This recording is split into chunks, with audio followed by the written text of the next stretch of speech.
का दूसरा इतिहास डॉक्टर बच्चन सिंह की पुस्तक से मंदाकिनी शिक्षालय में वाचन कर रही हूँ मैं।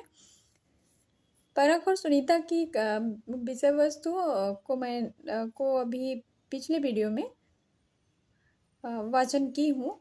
अब त्यागपत्र का वाचन कर रही हूँ। त्यागपत्र 1937 का समारंभ होता है। नहीं भाई, पाप पुण्य की समीक्षा मुझसे नहीं होगी। आज तो पाप पुण्य के बीच खिंची हुई पारंपरिक विभाजक रेखा और भी मिट गई है। इस उपन्यास के ठीक 2 वर्ष पहले अर्थात त्यागपत्र उपन्यास के ठीक 2 वर्ष पहले 1934 ईस्वी में भगवती चरण वर्मा का उपन्यास है चित्रलेखा इसी विषय वस्तु को लेकर प्रकाशित हो चुका था। किंतु चित्रलेखा में योगी और भोगी 2 कोटियां हैं। अंत में निर्णय भी स्पष्ट हो जाता है। लेकिन त्यागपत्र का पाठक ऐसा निर्णय भी ले सकता है जो दयाल के मत के प्रतिकूल हो सकता है। मृणाल की गतिविधियों को लेकर अनेक प्रश्न भी उठाए गए हैं। प्रेमचंद और जयशंकर प्रसाद के उपन्यासों में सत असत की कोटियां बनी हुई हैं। जैनेन्द्र सत असत पूर्व निर्धारित कोटियों में विश्वास नहीं करते। उपन्यास वैवाहिक विडंबना पर आधारित है। विवाह का संबंध केवल 2 व्यक्तियों से ही नहीं, पूरे समाज से है। इस विडंबना का शिकार है मृणाल को आर्य गृहिणी के ढांचे में ढालने की कोशिश की गई, कड़े अनुशासन में रखा गया, स्वतंत्रता से वंचित किया गया, किंतु उसके लिए ये सभी घेरे छोटे पड़ गए। परख में एक व्यक्ति से विवाह, दूसरे व्यक्ति से प्यार किया जा सकता है। सुनीता में एक दूसरे व्यक्ति के संपर्क द्वारा जीवन में आंदोलन और सक्रियता ले आने की छूट है। किंतु त्यागपत्र में एक व्यक्ति से प्रेम और दूसरे से विवाह मृणाल को अभिशापित और निर्वासित बना देता है। अपनी सहेली के भाई को वह प्यार करती है, इसके लिए उस पर मार पड़ती है। इस मार से वह कहीं भीतर से टूट जाती है। टूटने की इस जटिल मानसिक प्रक्रिया को जैनेन्द्र ने कुछ प्रतीक संकेतों द्वारा अत्यंत मार्मिक ढंग से व्यक्त किया है। वह मुझे अब कोई उपदेश नहीं देती, बल्कि अपनी छाती से लगाकर जाने पार कहाँ देखने लगती है। वह शाम के वक्त छत पर खटोला डाले हुए ऊपर उड़ती हुई चीलों को चुपचाप देख रही है। कभी पतंग के पेच देखती है और कटी हुई पतंग पर जब तक ओझल न हो जाए आंखें गाड़े रहती है, और नहीं तो खटोले पर पेट के बल लेटकर कोयले से धरती पर कीरम काटे ही खींचती है। जाने पार कहाँ देखती है छायावादी कविता का दार्शनिक टुकड़ा नहीं है। वह इस पार की जटिलताओं पर गहरी रोशनी डालता है। पतंग की पेंच, चील, कीरम काटे आदि उसकी उलझी हुई मनोवृत्तियां विक्षोभ और गहन से गहनतर होती हुई व्यथा को प्रतीकित करते हैं। जाह्नवी कहानी में भी इन्हीं प्रतीकों का प्रयोग है। वह प्रमोद से कहती है, मैं चिड़िया होना चाहती हूँ। पुरुष समाज को इसमें कोई आपत्ति नहीं, बशर्ते उसे पिंजड़े में रहना स्वीकार हो। कितनी बड़ी बात कह गई। शीला के भाई के प्रति राग दृष्टि उसके पैरों की बेड़ी बन जाती है। वह अनमेल विवाह की लव श्रृंखला में जकड़ दी जाती है। एक दिन प्रणयी के प्रेम पत्र की चर्चा अपने अधीर पति से कर देती है। फलतः पति उससे घर से निष्कासित कर देता है। फिर वह अपने अभिजात समाज में नहीं लौटती तथा कथित स्नेह समाज में रहना पसंद करती है, क्योंकि वहाँ सदाचार का आचरण नहीं है। जहाँ कहीं आश्रम मिलता है वह टिक जाती है। कोयले वाले को अपना तन दे देती है। अपने पहले दोनों उपन्यासों में वह तन की पवित्रता बनाए रखते हैं, किंतु यहाँ पहुँचते पहुँचते उसका कोई मूल्य ही नहीं रहता। मृणाल का तन देना रागजन्य नहीं है। उसे इसमें कोई मानवीय मूल्य नहीं दिखाई देता। वह एक स्थान से दूसरे स्थान भटकती रहती है, सभ्य समाज से निर्वासित होकर असभ्य लोगों के बीच रहती है, जहाँ इंसानियत का निवास है। वह समाज को ही नहीं, अपने को तोड़ती है। मैं समाज को तोड़ना फोड़ना नहीं चाहती। समाज टूटा तो हम किसके भीतर बनेंगे? यह कि किसके भीतर बिगड़ेंगे। इसलिए इतना ही कह सकती हूँ कि समाज से अलग होकर उसकी मंगलकांक्षा में खुद ही टूटती रहूं। क्या वह टूटकर समाज का हृदय परिवर्तन करना चाहती है? यदि ऐसा है तो गांधीवाद का ऋणात्मक प्रभाव कह सकते हैं। मृणाल की मृत्यु हो जाती है। मृत्यु की इस लंबी प्रक्रिया से गुजरने वाली बुआ को देखकर प्रमोद आहत है। घटनाएं होती हैं, होकर चली जाती हैं। हम जीते हैं और जीते जीते एक रोज मर जाते हैं। जीना किस हौसले से आरंभ होते हैं, पर उस जीवन के इस किनारे पर आते आते कैसी ऊब, कैसी उत्कटाहट जी में भर जाती है। मैं इस लीला पर, इस प्रहेलिका पर सोचता रह जाता हूँ। कुछ पार नहीं मिलता, कुछ भेद नहीं पाता। यहाँ पर जैनेन्द्र भारतीय दर्शन के लीलावाद पर पहुँच जाते हैं। लीलावाद कहीं नहीं ले जाता, कहीं ले नहीं जाता। लीला का भेद तो नहीं मिलता, पर जैनेन्द्र का यह उपन्यास लीलावाद बन जाता है। मृणाल समुद्र में तैर रही है, दयाल किनारे खड़ा है। मृणाल किनारे लौट नहीं सकती, दयाल समुद्र में कूद नहीं सकता। एक रूपात्मक भाषा में जैनेन्द्र मृणाल की आत्महत्या ही कराते हैं। ऐसी स्वतंत्रता, चरम कोटि की स्वतंत्रता की परिणति यही होती है। दयाल सन्यासी बन जाता है, यह भी आत्महत्या का दूसरा ढंग है। त्यागपत्र छायावादी वेदना की गद्यात्मक विवृत्ति है। जैनेन्द्र के सभी उपन्यासों की मूल समस्या घर बाहर के इर्द गिर्द घूमती है। त्यागपत्र के बाद वे अपने को दुहराने लगते हैं। घर बाहर की समस्या उनकी अपनी भी है। घर के घेरे के बाहर वे स्वयं नहीं जाते, बाहर जाकर भी घर में लौट आते हैं। बाहर के खुलेपन से, जीवन की हलचलों से मुक्त उनके पात्र प्राय मनोरोगी, आत्महंता और निर्वासित हैं। स्त्रियां आत्मग्रस्त हैं और पुरुष नपुंसक। किंतु उपन्यास की नई रूपात्मक आधुनिक प्रविधियों से हिंदी उपन्यास में कुछ नया अवश्य जुड़ा है। जैनेन्द्र का उपन्यासिक रूप भी नया है और भाषा भी। उन्होंने लिखा, मैंने जगह जगह कहानी के तार की कड़ियाँ तोड़ दी हैं। वहाँ पाठकों को थोड़ा कूदना पड़ता है, और मैं समझता हूँ पाठक के लिए यह थोड़ा आभास वांछनीय होता है। अच्छा ही लगता है। ये जैनेन्द्र जी का कहना है। इस तरह रचना प्रक्रिया में पाठक भी सम्मिलित हो जाता है। उस समय यह नई बात थी। अब अगले उपन्यासकार हैं वृंदावन लाल वर्मा, जिनका समय 1884 से 1969 ईस्वी है। स्वच्छंदतावाद की उस प्रवृत्ति का प्रतिनिधित्व करते हैं जो ऐतिहासिक वृत्तों में आधुनिक समस्याओं का अन्वेषण और समाधान खोजते हैं। इसके पहले किशोरीलाल गोस्वामी ने भी कुछ ऐतिहासिक उपन्यास लिखे थे, किंतु उनमें इतिहास तो कम है, तिलस्म, जासूसी, हिंदूवाद का कॉकटेल अधिक है। अतः ठीक ठिकाने के पहले ऐतिहासिक उपन्यासकार वर्मा जी ही ठहरते हैं। ऐतिहासिक उपन्यासों के अलावा इन्होंने सामाजिक उपन्यास भी लिखे हैं, किंतु प्रसिद्ध ऐतिहासिक उपन्यासों के कारण ही वृंदावन लाल वर्मा जी को जो ऐतिहासिक उपन्यासों के कारण ही प्रसिद्ध हैं। लिखे तो उन्होंने सामाजिक उपन्यास भी हैं, लेकिन प्रसिद्धि उनको मिली ऐतिहासिक उपन्यासों के कारण। वे झांसी के रहने वाले थे। बुंदेलखंड के इतिहास, मिट्टी और जातीयता से उन्हें हार्दिक लगाव था। उसके नदी नाले, छोटे बड़े दुर्गों के ध्वंसावशेष, कहीं हरी भरी, कहीं खलवाट पहाड़ियाँ, ऊंची नीची विषम जमीन, भव्य वीरानगी अपने आप में रोमांटिक है। ऐसा बुंदेलखंड उनके व्यक्तित्व में पूरी तरह घुल मिल गया है। इसके अतिरिक्त उसके ऐतिहासिक वृत्तों का उन्होंने प्रामाणिक अध्ययन किया है। वहाँ की अनुश्रुतियों, किंवदंतियों का जीवन परिचय प्राप्त किया है। इस परिवेश से जो रोमानी चेतना आविर्भूत हुई है, वर्मा जी ने उसे अपने उपन्यासों में पुनर्जीवित किया है। कोई चाहे तो उन्हें बुंदेलखंड का चंद्रबरदाई कह सकता है। आप ये क्वेश्चन है, बन भी सकता है कि बुंदेलखंड का चंद्रबरदाई वृंदावन लाल वर्मा को डॉक्टर बच्चन सिंह ने कहा है। गढ़कुंडार पिराटा की पद्मी, ये वृंदावन लाल वर्मा के उपन्यास है। कुंडार बिराटा की पद्मिनी, झांसी की रानी लक्ष्मीबाई, मुसाहिबजू, कचनार, मृगनयनी, भुवन विक्रम, माधवजी सिंधिया आदि उनके ऐतिहासिक उपन्यास हैं।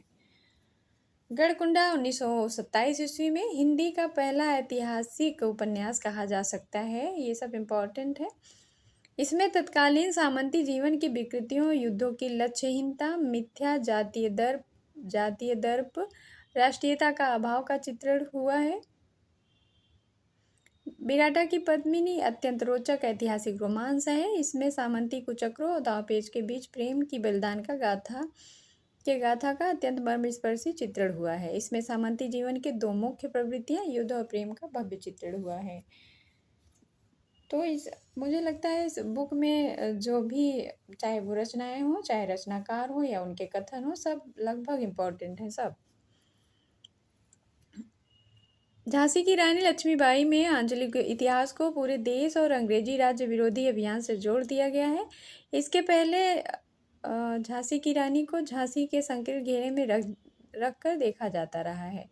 वर्मा जी ने ऐतिहासिक साक्ष्यों के आधार पर सिद्ध किया कि महारानी लक्ष्मीबाई ने स्वराज के लिए युद्ध किया। उनके युद्ध के पीछे एक सुनियोजित राष्ट्रीय योजना थी। प्रेम कथाएं इसमें भी हैं, पर वे सामाजिकता से जुड़ी हुई हैं। रानी के साथ इस युद्ध में हिंदू मुसलमान एक साथ थे। मुसलमानों को की विश्वसनीयता कुछ अधिक है, किंतु उपन्यास में डॉक्यूमेंटेशन अधिक हो गया है। मृगनयनी वर्मा जी का सर्वश्रेष्ठ उपन्यास है, कथ्य की व्यापकता, गहराई तथा कला कौशल की दृष्टि से भी। इसमें राजा और प्रजा, राजनीतिक और राजनीति और संस्कृति, सौंदर्य और संयम, युद्ध और प्रेम, नगर और ग्राम, इतिहास और कल्पना का अद्भुत संतुलन है। ग्वालियर नरेश मानसिंह अपने समय के अत्यंत पराक्रमी, वीर और कलाप्रिय थे। मृगनयनी उनकी आह्लादिनी शक्ति थी, जिसे अपने गांव, नदी, पहाड़, समस्त बुंदेलखंड से वैसा ही प्यार था जैसे नदी को अपने किनारों से होता है। राजा ने राई जैसे सड़ियल गांव में मृगनयनी के सौंदर्य की लपट देखी। मृगनयनी ने राजा में तुर्कों के दमन का शौर्य। दोनों विवाह बंधन में बंध गए। मृगनयनी पृथ्वीराज की संयोगिता न थी, जो मानसिंह को विलास के दलदल में खींच लाती। सौंदर्य और प्रेम का ऐसा रचनात्मक प्रयोग अन्यत्र दिखाई पड़ता। रानी होकर भी मृगनयनी अपने ग्रामीण गुणों को बनाए रखना चाहती है। मानसिंह को तुर्कों के विरुद्ध लड़ने की प्रेरणा देती है। मानसिंह के राज्यकाल में तुर्कों को बार बार मुंह की खानी पड़ी। उसी की प्रेरणा से मान मंदिर और गुजरी महल की श्रेष्ठ वास्तुकला के दर्शन हुए। राग गुजरी का आविष्कार हुआ। मानसिंह स्वयं ध्रुपद जैसे जटिल राग के पुरस्कर्ता बने। जाति पाति का खंडन स्वयं उनका विवाह था। लाखी और अटल के विवाह की अनुमति पुरोहित ने नहीं दी। पौरोहित्य का कार्य स्वयं मृगनयनी ने संपन्न किया। मानसिंह की एक विशेष विशेषता यह भी थी कि वे किसानों और मजदूरों के सुख दुख के साथ ही थे। देश, धर्म, जाति और कला के प्रति मृगनयनी और मानसिंह का राग भाव तत्कालीन राष्ट्रीय आंदोलन से भी अनुप्रेरित है। मानसिंह का प्रश्न है, कर्तव्य वाले अंग में अब कौन सी कसर रह गई है देवी? मृगनयनी का उत्तर है, प्रजा के सुख की, देश की स्वाधीनता की। प्रजा के सुख की और देश की स्वाधीनता की। कुंडली चक्र, अमरबेल, अचल मेरा कोई आदि सामाजिक उपन्यासों की भी रचना उन्होंने की। कुंडली चक्र, अमरबेल और अचल मेरा कोई। वर्मा जी के उपन्यासों की सबसे बड़ी विशेषता है कि उनकी कहन शैली। उनके पास कथा अवश्य होती है, उसे वे इस तरह से प्रस्तुत करते हैं कि पाठक उसके प्रवाह के साथ हो लेता है। नरेटर की टीका टिप्पणी के लिए यहाँ कोई अवकाश नहीं। बुंदेलखंडी माटी की गंध, भाषा की मिठास, बुंदेली रीत नीति, लोग बाग ऐसे प्रतीत होते हैं मानो पाठक बुंदेलखंड की धरती के जीवन संपर्क में हो। दूसरे उपन्यासकार हैं चंडी प्रसाद, हृदय, विशंबरनाथ शर्मा कौशिक, भगवती प्रसाद वाजपेयी, चतुरसेन शास्त्री, पांडेयचंद शर्मा उग्र, ऋषभ चरण जैन, प्रताप नारायण श्रीवास्तव, सूर्यकांत त्रिपाठी निराला, सियाराम शरण गुप्त, राधिका रमण प्रसाद सिंह आदि इस काल के उल्लेख्य उपन्यासकार हैं। चतुरसेन शास्त्री उग्र और ऋषभ चरण जैन को प्राकृतवादी कहा जाता है। शेष लोग स्वच्छंदतावादी आदर्शवादी हैं। चतुरसेन शास्त्री के आरंभिक उपन्यासों में प्राकृत विकृतियां मिलती हैं, पर उनकी कीर्ति का आधार वैशाली की नगर वधू है। यानी वैशाली की नगर वधू के कारण ही अब फेमस हुए हैं चतुरसेन शास्त्री। और जो ऐतिहासिक उपन्यास है, इसमें व्यक्ति स्वातंत्र्य की समस्या उठाई गई है। गणतंत्र के नियमानुसार अम्रपाली को नगर वधू बनने के लिए बाध्य होना पड़ता है। आर्थिक दृष्टि से उससे अधिक संपन्न कौन होगा? युवा सामंत उनके अनुग्रह की भीख मांगते रहते हैं, लेकिन इससे बड़ी समस्या अपने जीवन में चुनने के अधिकार से वंचित होना। आज पूर्वी यूरोप की मुख्य समस्या यही है। अम्रपाली की विद्रोहाग्नि में वैशाली गणतंत्र जलकर राख हो गया। मौलिक अधिकारों से वंचित व्यक्ति हो या समाज, उसे विद्रोह के रास्ते जाना ही होगा। उग्र और ऋषभ चरण जैन समग्रता प्राकृतवादी हैं। उग्र के चंद हसीनों के खतूत, दिल्ली का दलाल, जी जी जी, शराबी, फागुन के दिन चार आदि में स्थान स्थान पर जुगुप्सत्व दिखाई देगा। तो ये उनके उपन्यास हैं। चंद हसीनों के खतूत, दिल्ली का दलाल, जी जी जी, शराबी, फागुन के दिन चार आदि। यौन विकृतियों का नग्न वासनोत्तेजक वर्णन। स्त्री के प्रति उग्र विचार भी प्रतिक्रियावादी और जुगुप्सापूर्ण है। उत्तमतम नारी के लिए मानव समाज में व्यभिचारी पुरुष की अंकसायनी बनने के सिवा कोई गति नहीं। ऋषभ चरण जैन की स्थिति उग्र से भी भिन्न नहीं है। हिंदी उपन्यास की मुख्य धारा में ऐसे उपन्यास स्वीकृत नहीं हुए। कहानियाँ। कहानी विधा है।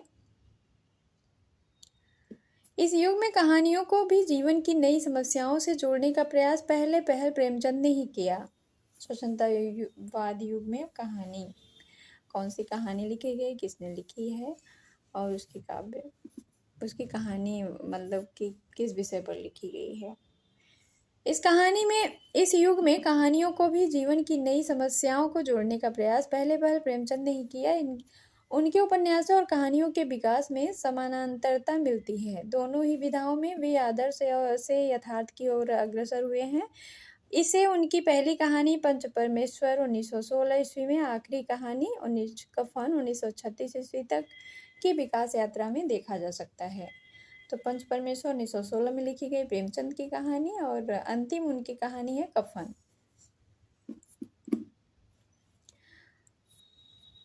1916 से 20 ईस्वी तक के समय को उनकी कहानियों का उन्मेष काल माना जा सकता है। 1916 से 1920 ईस्वी तक प्रेमचंद की कहानियों का उन्मेष काल।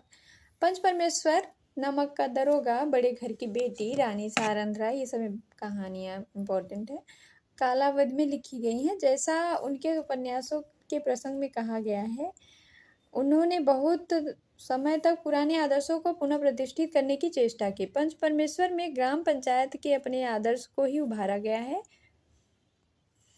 पंच परमेश्वर में ग्राम पंचायत के अपने आदर्श को ही उभारा गया है। नमक का दरोगा में नौकरी की ईमानदारी और बड़े घर की बेटी में संयुक्त परिवार की मर्यादा प्रतिष्ठित की गई है। ये कहानियाँ आदर्शात्मक, इतिवृत्तात्मक और घटना बाहुल हैं। किंतु प्रेमचंद की कहानियों के विकास का दूसरा चरण 1920 के बाद आरंभ होता है। विकास की यह स्थिति सन 1930 तक मानी जा सकती है। इस दशक में लिखी गई कहानियों को देखने से पता लगता है कि उनके रचनात्मक दृष्टिकोण में पर्याप्त परिवर्तन हुआ। अब आदर्श की नियमानुवर्तिता के चक्कर में उभरकर वे यथार्थ का साक्षात्कार करते हुए प्रतीत होते हैं। वे स्थूल इतिवृत्तात्मकता को पीछे छोड़कर संवेदना को छूते हुए नजर आते हैं। चरित्रों के चित्रण में मनोवैज्ञानिक सूक्ष्मताओं का समावेश भी उनमें आ गया है। नाटकीयता एवं व्यंग के पैनेपन के कारण उनमें जीवंतमयता और प्रभान्विति की घनता आ गई है। माता का हृदय मैकू, शंखनाद, बूढ़ी काकी, आत्माराम, गरीब की हाय, ये सब कहानियां हैं दिल को छू जाने वाली, और ये पढ़नी भी चाहिए।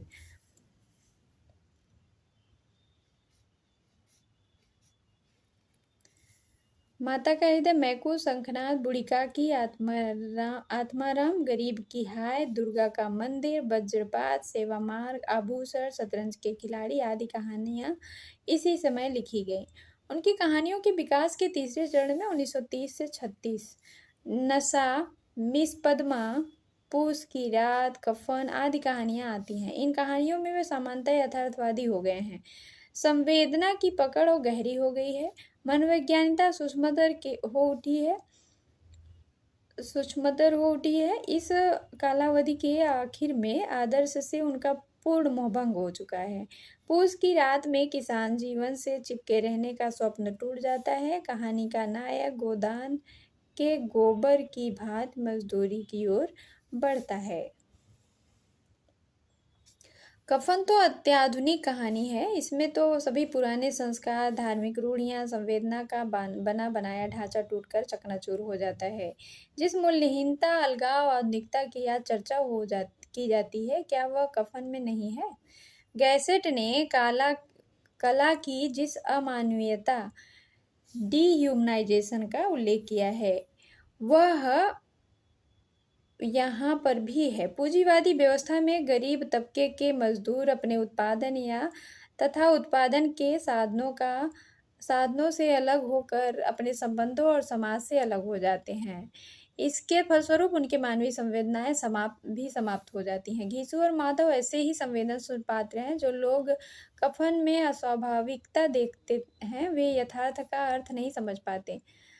कफन में अलगाव की स्थिति अनजाने और ऐतिहासिक मांग के फलस्वरूप आई है। मानसरोवर के 8 भागों में उनकी कहानियां संग्रहित हैं। ये क्वेश्चन पूछा भी गया है।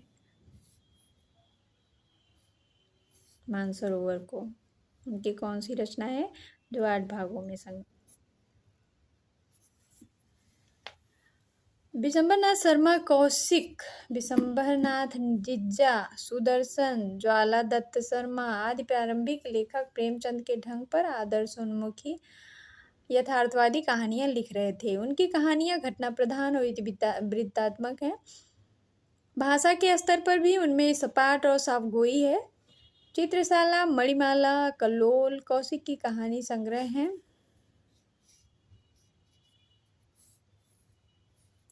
और जिज्जा की कहानियों का संग्रह घूंघट वाली नाम से प्रकाशित हुआ है। यानी विशंबरनाथ जिज्जा। सुदर्शन, सुधा, तीर्थयात्रा, पुष्पलता, गल्पमंजरी, सुप्रभात आदि पुस्तकों में सुदर्शन की कहानियां संग्रहित हैं। जिस समय प्रेमचंद आदर्शोन्मुखी कहानियां लिख रहे थे उसी समय बहुत से कहानीकार स्वच्छंदतावादी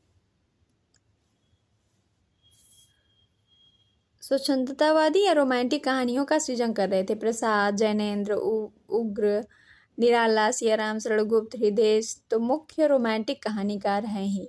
शेष वे लोग भी हैं जिन्हें प्रेमचंद संस्थान का कहानीकार कहा जाता है, वे भी रोमांटिक ही हैं। चंद्रधर शर्मा गुलेरी, राजा राधिका रमण प्रसाद सिंह, भगवती प्रसाद वाजपेयी, चतुरसेन शास्त्री, विनोद शंकर व्यास आदि की कहानियां मूलतः रोमांटिक हैं। आश्चर्य तब होता है जब चंद्रधर शर्मा गुलेरी 1883 से 1922 को शोध ग्रंथों तक में प्रेमचंद संस्थान का कहानीकार घोषित कर दिया जाता है। संस्थानवादी आलोचक कहानीकार गुलेरी को प्रेमचंद संस्थान का मानते हैं तो निबंधकार गुलेरी को व्यक्तित्व व्यंजक निबंधकार कहते हैं।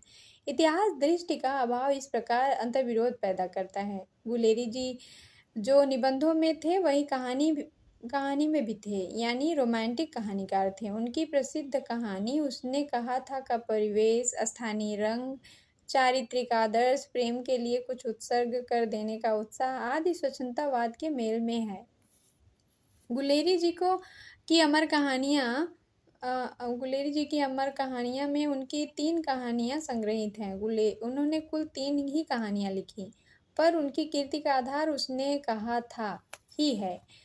प्रसाद समग्रतः रोमांटिक कलाकार हैं। उनकी कहानियों में स्वच्छंदतावादी तत्व उसी सघनता में मिलते हैं जिस सघनता में उनके काव्य में दिखाई पड़ते हैं। कहानी और कवित्व एक दूसरे से काफी निकट पड़ने वाली विधाएं हैं। कविता की तरह उनकी कहानियां भी प्रगीतात्मक है। प्रसाद के गीतों की मुख्य विषय वस्तु प्रेम और सौंदर्य है। उनकी कहानियों में भी इन्हीं की प्रमुखता है। अतीत के प्रति आसक्ति होने के कारण कुछ कहानियों में उनकी चेतना भी बद्ध है। प्रसाद के कहानीकार विकास की भी 3 मंजिलें हैं, प्रारंभिक, विकासात्मक और प्रौढ़। प्रथम मंजिल को सन 1911 से 1926 तक, द्वितीय मंजिल को 26 से 1933 और तृतीय को 1931 से 1936 तक माना जा सकता है। उनकी पहली कहानी ग्राम 1911 में इंदु में छपी। प्रारंभिक काल में उनकी 2 कहानी संग्रह छपे, छाया और प्रतिध्वनि। छाया की कहानियां प्रेम वृत्त पर आधारित है। उनमें कथा तत्व अत्यंत झीना है। उनमें प्रायः प्रकृति के काव्यपरक चित्रणों का समावेश किया गया है। प्रतिध्वनि में भावात्मकता और भी गहरी हो गई है।